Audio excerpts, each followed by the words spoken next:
안녕하세요, 여러분. 이번 시간에는 골격근의 구조와 근육의 수축 과정에 대해서 공부해 보도록 하겠습니다.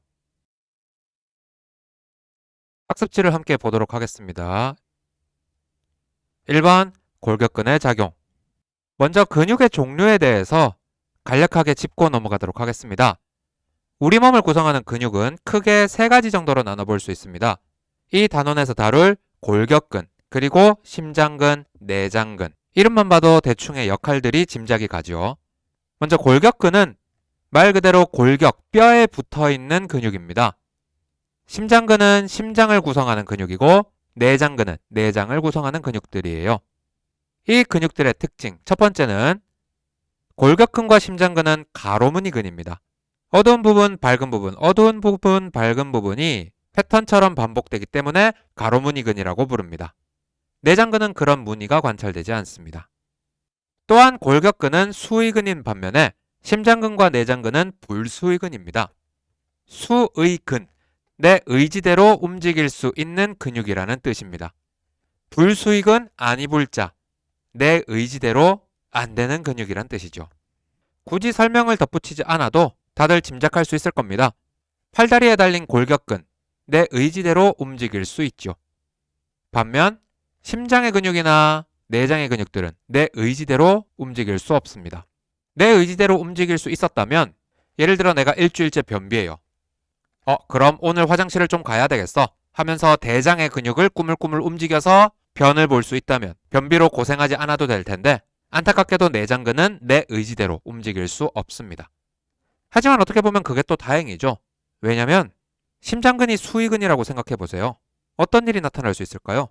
내가 공부에 너무 열중했어요. 너무 집중한 나머지 심장 뛰는 거 깜빡했다 하면서 심장이 멈춰버리는 일이 발생할 수도 있을 겁니다. 하지만 다행히도 심장은 내가 잊어버리거나 말거나 알아서 잘 뛰어주기 때문에 우리가 생명을 유지할 수 있는 거죠. 세 번째로, 다른 근육들은 단핵세포인 반면에 골격근은 다핵세포입니다. 다핵세포, 말 그대로 하나의 세포에 여러 개의 핵이 들어있는 거예요. 우리가 일반적으로 알고 있는 세포들은 하나의 세포에 하나의 핵이 존재하고 있습니다. 그런데 골격근 같은 경우엔 우리가 엄마 뱃속에서 발생해 나갈 때 이 각각의 핵을 가지고 있던 세포들이 하나씩 둘씩 융합이 되어집니다. 그러면서 최종적으로 근육이 완성되었을 땐 많은 세포들이 하나의 세포로 합쳐지고 그러면서 그 세포들이 가지고 있던 핵이 커다란 하나의 세포에 함께 들어가기 때문에 다핵세포가 되는 거죠. 그러면서 이 골격근은요, 우리 몸의 움직임을 조절하기 위해서 서로 반대로 작용하는 한 쌍의 근육이 뼈에 붙어 있는 것이 일반적입니다. 팔에 있는 근육을 예로 들어보자면 우리가 흔히 팔을 굽혔을 때 튀어나오는 알통이라고 부르는 근육이 이두박근입니다. 그리고 그 반대편에 있는 근육을 삼두박근이라고 부르는데 팔을 굽히면 이두박근은 수축되면서 삼두박근은 이완을 합니다. 그럼 반대로 팔을 펼 땐 어떻게 변화가 나타날까요? 팔을 펴야 할 땐 반대쪽 삼두박근 쪽에서 수축되면서 잡아당겨져야 팔이 펴질 수 있습니다. 이때 이두박근이 계속 수축된 상태에서 팔을 잡아당긴다면 어떻게 될까? 팔이 펴질 수가 없겠죠. 따라서 이때 이두박근은 이완이 되어야 합니다.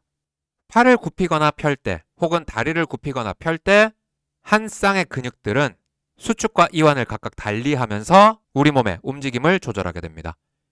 이와 같은 작용을 길항작용이라고 합니다. 이 길항작용에 대해선 나중에 항상성에 대해서 다루면서도 다시 한번 언급이 될 겁니다. 골격근의 구조. 골격근, 우리가 일반적으로 근육이라고 부르는 대부분이 골격근이 되겠습니다. 이 골격근은 여러 개의 근육 섬유 다발로 구성이 되어져 있어요. 근육 섬유 다발, 말 그대로 근육 섬유들이 다발로 뭉쳐 있다는 의미입니다. 이 근육 섬유를 살펴보면 그 내부에 근육 원섬유들이 촘촘하게 배열되어져 있고 근육 원섬유는 근육 원섬유 마디라고 하는 기본적인 형태가 반복적으로 배열돼서 근육 원섬유를 이루고 있습니다. 해서 정리를 좀 해보면요. 근육은 근육 섬유들이 모여있는 근육 섬유 다발로 구성이 되어져 있는데 바로 이 근육 섬유가 근육 세포라고 할 수 있습니다. 착각하시면 안 돼요. 근육 섬유 내에서 관찰되는 근육 원섬유는 세포 단위가 아닙니다. 아마도 여러분들 이 단원을 공부하시면서 근육 원섬유나 아니면 근육 원섬유를 이루고 있는 액틴 필라멘트와 마이오신 필라멘트를 좀 더 자주 접하면서 근육 원섬유를 세포라고 착각하는 경우도 많던데 그렇지 않고 근육 섬유가 세포입니다. 근육 원섬유는 책에 따라서는 생략되는 경우도 많은데 가운데 마이오신 필라멘트들이 연결된 M선이 있고요. 액틴 필라멘트들이 연결되어져 있는 G선이 있습니다. 그리고 바로 이 G선과 G선 사이를 하나의 근육 원섬유 마디라고 부릅니다. 근육 원섬유는 바로 이 근육 원섬유 마디들이 반복된 패턴 형태로 이어져 나가면서 근육 원섬유를 구성합니다. 이 근육 원섬유는 가느다란 액틴 필라멘트하고요.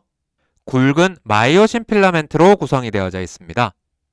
이 마이오신은 구조를 잘 살펴보시면 액틴보다도 굵기가 굵을 뿐 아니라 마이오신 헤드라고 부르는 콩나물 머리 같은 것들이 잔뜩 붙어 있는 것을 볼 수 있습니다.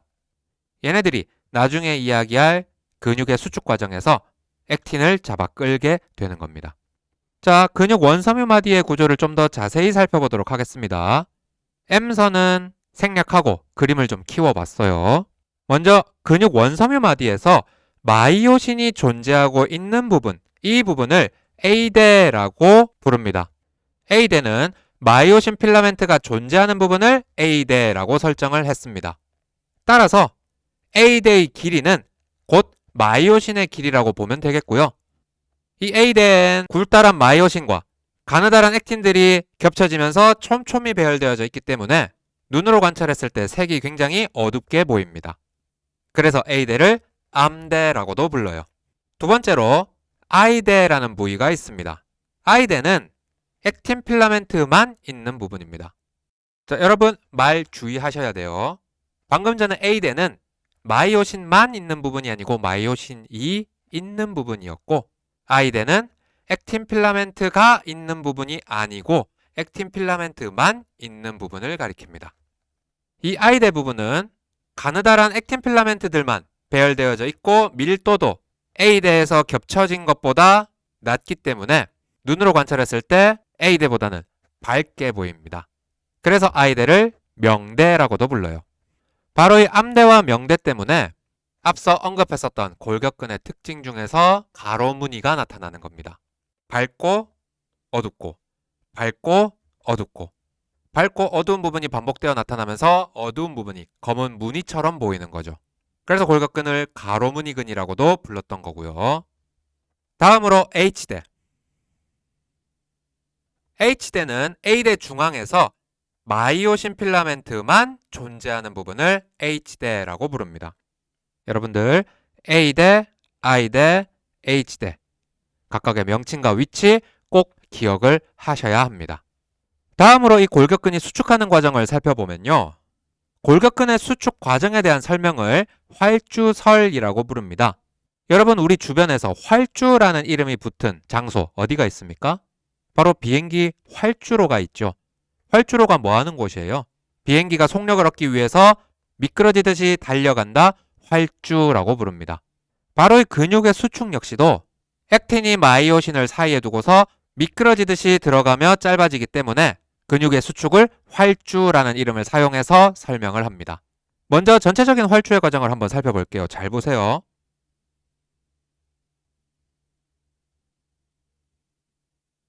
지선과 지선의 사이를 근육 원섬유 마디라고 부른다 했습니다. 그리고 이 근육 원섬유 마디들이 쭉 이어지면서 근육 원섬유를 구성했고 근육 원섬유들이 모여서 결국 근육 섬유, 근육을 구성했었죠. 그런데 방금 활주 과정을 통해 근육 원섬유 마디가 짧아졌고요. 근육 원섬유 마디가 짧아졌다는 것은 전체적인 근육의 길이 역시 짧아졌다. 근육이 수축했다는 걸 의미합니다. 방금 이 수축의 과정에서 마이오신의 길이 변했나요? 안 변했죠. 액틴의 길이 변했나요? 안 변했습니다.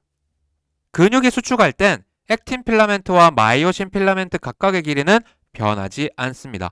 그런데 어떻게 근육의 길이가 짧아졌습니까? 바로 마이오신과 액틴이 겹쳐지는 부분이 증가하면서, 다르게 표현하자면 액틴이 마이오신 사이로 활주가 일어나면서 근육이 수축되는 거죠. 이완될 때도 마찬가지입니다. 다시 한번 잘 보세요.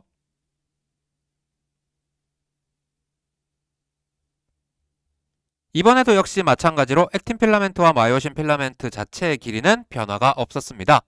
대신 액틴과 마이오신 사이에 겹쳐지는 부분이 감소하면서 전체적으로 근육 원섬유 마디의 길이가 길어졌고 전체 근육 역시 이완이 되는 거죠. 방금 이야기한 근육 수축 과정의 특징을 앞서 이야기했었던 A대, H대, I대와 연결지어서 다시 한번 이야기를 해보도록 하겠습니다. 근육의 수축은요, 액틴과 마이오신 사이에 겹쳐지는 부분이 증가하면서 이루어진다고 했었습니다. 자, A대, H대, I대 다시 불러왔고요. 실제 움직임을 보기 전에 먼저 생각을 한번 해볼게요. 근육 원섬유 마디가 수축하면 겹쳐지는 부분, 즉 A대에서 겹쳐지는 부분은 어떻게 될 것이다? 증가할 것이다.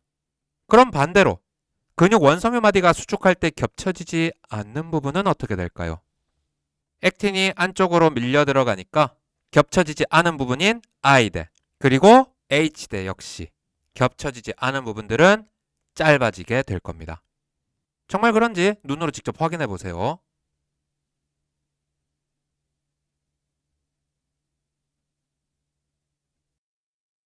자, 이번엔 반대로 이완되는 과정을 생각해 봅시다. 근육 원섬유 마디가 이완되면 액틴이 마이오신을 사이에 두고서 양쪽으로 멀어질 겁니다. 멀어지면 액틴과 마이오신 사이에 겹쳐진 부분은 어떻게 될까? 줄어들 것이고 겹쳐지지 않은 부분, 즉 I대와 H대는 증가하게 되겠죠. 실제 그런지 역시 눈으로 확인해 볼게요.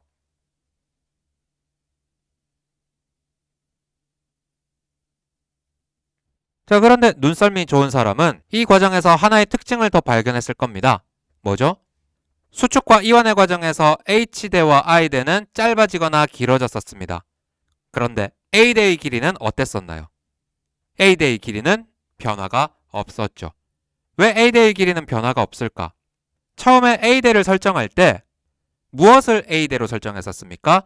마이오신이 있는 부분, 즉 마이오신의 길이를 A대로 설정을 했었습니다. 그런데 근육의 수축 과정에서 액틴이나 마이오신의 길이는 변한다, 안 변한다? 변하지 않는다. 마이오신의 길이가 변하지 않으니까 마이오신의 길이와 똑같은 A대의 길이 역시 변한다, 안 변한다? 변하지 않는다. A대는 H대, I대와는 달리 수축이나 이완 과정에서 항상 일정한 길이를 유지하고 있습니다. 자, 지금까지 골격근의 구조와 수축 과정에 대해서 함께 공부해 보았습니다. 감사합니다.